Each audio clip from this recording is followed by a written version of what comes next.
has to come from the head, because if you say to somebody, right now the most important thing is your knees are not too wide because you get pulled forwards, right? That's how the argument really goes.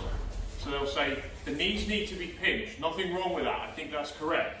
Obviously if I have a wider base, that makes it much easier for Benedict to pull me forward. But it's not the most important thing. The most important thing is what actually enacts on that base. So if he's pinching his knees together, the most important thing is I have a lever going that way, right? That's the most important thing.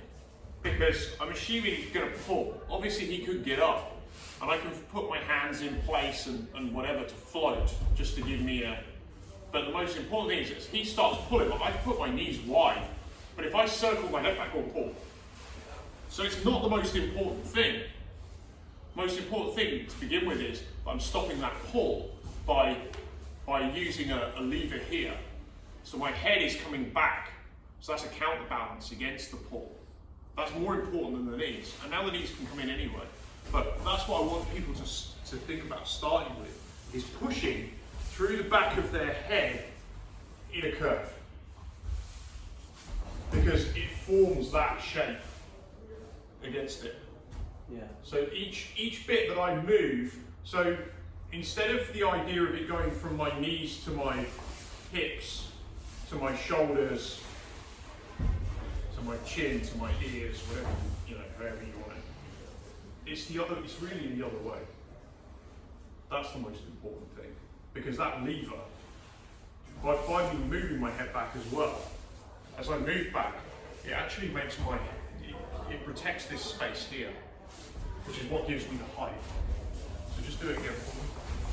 You can play with this, don't take my word for it, but you can play with it, and I think you'll feel that if you start by pushing back through your head, and lift your hips, and you can tilt your pelvis, but lift your pelvis up, and now just start to open the guard. So retract your shoulder, put your weight through that now, knee over the top, and there's your pass.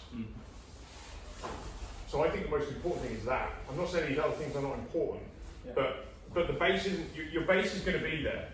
But if my head is over the silhouette, I don't have a counterbalance against the pull. But if I start to do this,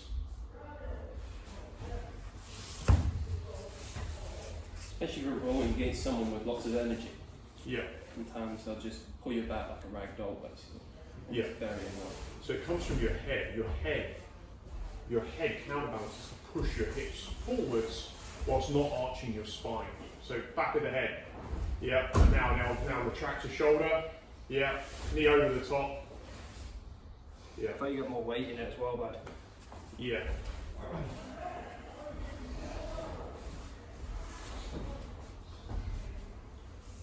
and obviously you can try to sit up. When you try to sit your hands, you want to block him with your arms. But you only do enough. Go on. You got it. And now start open your arm, don't wait for it. Nice. So I quite like what you're doing here. So if he's pushing you down, just step up with that foot. Step up with that foot, knee and elbow together. Go on.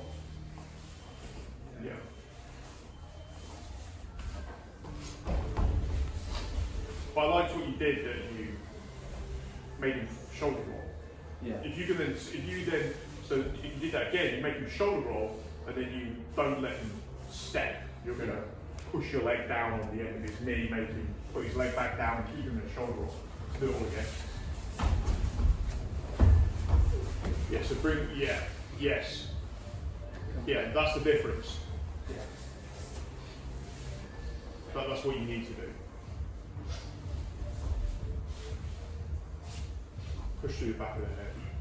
I would keep the hands here so you can come up. Push through the back of your head. Elbow to the knee. I'm not pulling you. I can't pull you at all.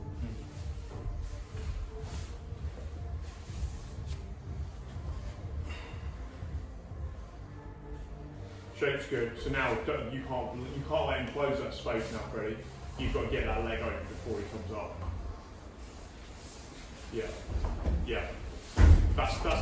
That's the timing there. Yeah. So what? It's interesting.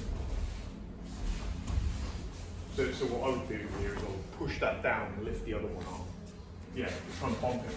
Yeah, and now recover. Yeah, like a pair of scissors. Because that hip's Yeah. yeah.